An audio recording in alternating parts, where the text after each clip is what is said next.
my warmest congratulations to the Confucius Institute for bringing Chinese culture to our university for 10 years.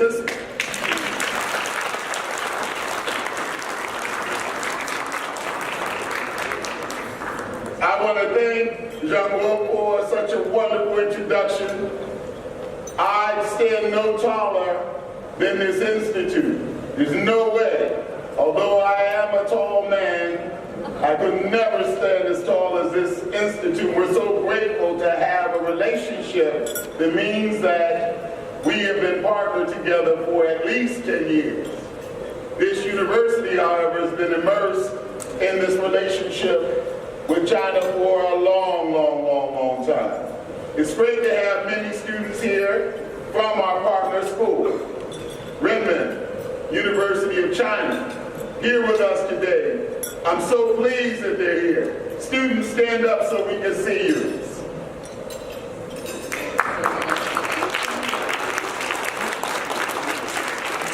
Yes, we always like to recognize the students that are in the room. Stand up if you are a student in the room.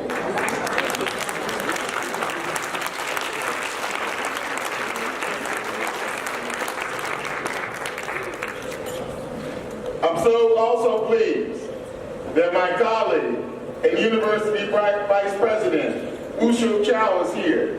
Wu, so grateful to see you.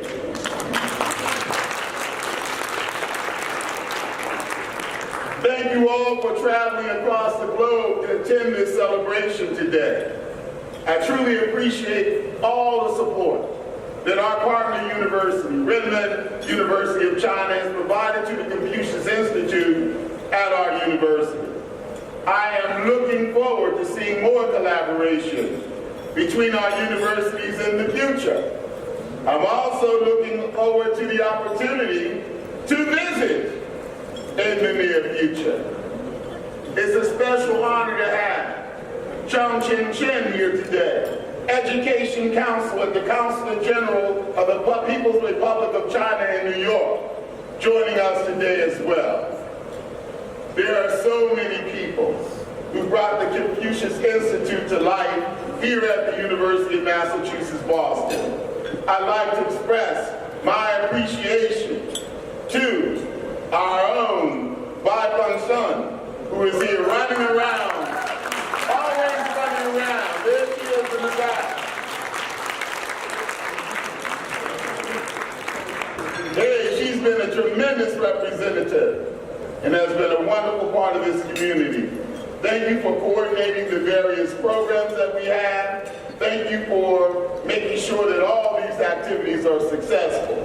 For 10 years, you have facilitated rich cultural exchange between the United States and China in collaboration with the educational counterparts in Beijing. Special thanks to Chen Mei-Fu, the Chinese director of the Confucius Institute at the University of Massachusetts, Boston, for all her dedication and hard work. Thank you. Also, thank you to Xu Hong Wang, who serves as the Institute's Chinese Program Coordinator. Another round of applause. She's provided much support, thank you for that, but also training to language teachers in our Boston community. Additionally, I'd like to take a moment to thank Hainan Airlines for sponsoring the Confucius Institute Speech Contest for 3 years. Now, I've had an opportunity to witness our speech competition over the years, and it's been amazing. So thank you for that. I also extend a warm welcome to our 5 panelists. With their impressive backgrounds, they will surely grab your attention as they discuss Confucianism in our work and in our daily lives. Hu-Ling Yang, professor and former vice president of Renmin University. He was with us here on campus 10 years ago when we opened our doors to New England's first, to New England's first, to New England's first. Oh.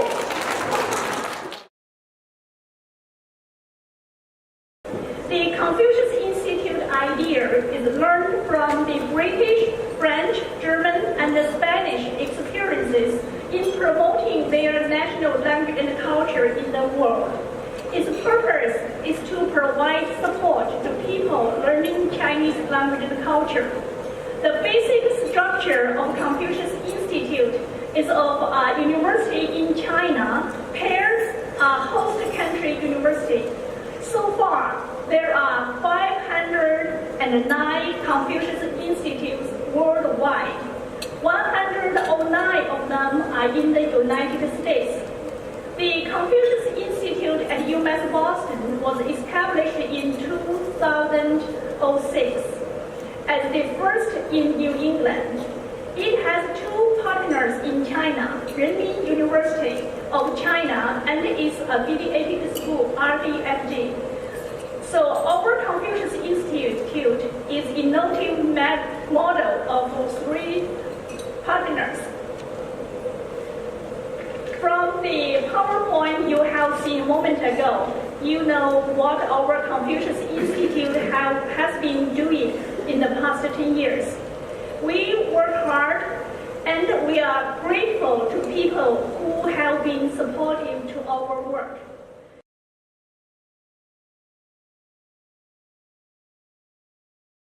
Sometimes in world language, students will pick a language based on a decision of their friends or a family legacy. But with Chinese, we see students from all backgrounds opting into Chinese, beginning their study at the high school level, or of course in Cambridge, beginning at the elementary level, and then once they get to the high school, going up sort of to a higher level of study. And so we're able to offer that and look forward to expanding it even further once some of our immersion students, we have a new immersion program, once they continue through the pipeline. So a lot of interest, a lot of excitement. And that's a good thing because there are some languages that have lost interest, at least in my experience over the past 10 years, but Chinese is not one of them. So. Yeah, I think here at UMass Boston, the Confucius Institute has done a lot in terms of making some of the cultural events in China much more known to our student body. I've been working with them about that, the Midsummer Festival, the New Year Festival, the rest, Mid-Harvest Festival. Because the way we look at it is going into the 21st century, the United States and China is probably the two most powerful countries in the world will either dance together or they're going to wrestle together. And I prefer to dance than to wrestle. So here on this campus, one of my dreams, and I know it's the dream of the Confucius Institute, none of the public universities in New England have a Chinese Studies Institute. We would love to see one established here. We have so many faculty, so many people involved, that to me it would be really easy for us to set up a Chinese Studies Institute, which would of course involve the Chinese language, but particularly the Chinese culture. I know from my trips to China, most of what I read in the newspapers here is quite simply false. From what I experienced while I was in China, I see more negative than anything that reflects the reality I saw there. In my classroom, mostly practical experience. I have seen more and more students coming to my class taking Chinese. At first, mostly are Asian kids, but nowadays, people from different countries or greater diversity of the people coming to the Chinese classroom to learn Chinese. And with the strong leadership of our school, and I foresee the bigger promotion of Chinese class, Chinese students, Chinese language learning is coming. All over China, millions of people are learning English from the time that they're young. When I teach there, because my Chinese is so poor, I teach in English. And I don't see how the United States can avoid a similar program as it moves forward into the 21st century. Because 1 out of every 5 people in the world is Chinese. Everywhere you go, you see the power of China. So I see a program similar to what the Chinese have learning English here in the United States. It seems to me inevitable to be good for our country, actually. It seems to become a worldwide situation. Nowadays, the other days I saw the news, the Britain try to start the $10 million project to promote Chinese language teaching in Britain. I think you see America, Yeah. we do have some potentials here. We can follow that. You see, we can do that in the years to come. Great. So, how is over the past 10 years, how the establishment of UMass Boston Confucius Institute has impacted like, Chinese language learning? So far, I personally attended many workshops, seminars held here in the U.S. and the U.S. Confucius programs. They opened started many trainings for the teachers.